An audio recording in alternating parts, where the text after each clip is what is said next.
বন্ধুরা, শঙ্কু নদীর যে অবস্থা, আমি যে জায়গায় বসে আছি তাতে আমার খুব ভয় লাগতেছে। কিন্তু কিছু কাকা আছে বা কাকা বা দাদা কিছু লোক আছে, এই তীব্র স্রোতের মধ্যে নদীর মাঝখানে গিয়ে লাকড়ি ধরতেছে, মানে লাকড়ি ধরতেছে আর কি নৌকা দিয়া।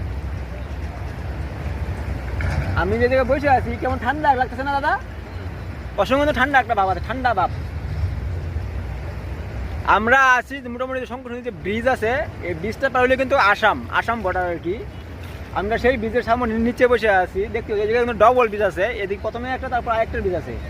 কারণ পিলারগুলো দেখো ভালো করে লক্ষ্য করে, কতগুলো, একটা পিলার দেখো পুরানা, একটা পিলার নতুন আছে আর কি। সামনে গেছে ভারতের 31 নং জাতীয় সড়কের উপর দিয়ে এই ব্রিজটা আর কি। সবাই লাকি হতে ব্যস্ত রে ভাই, মাথায় খারাপ হয়ে যায় অবস্থা। দেখো সাহস কি, তোমাকে দেখায় যে কাকাগুলো কীভাবে লাকি ধরে। এখন কম জলে আছে, কিন্তু আসার সময় ওই নদীর মাঝখান দিয়ে আসছে ওরা আর কি।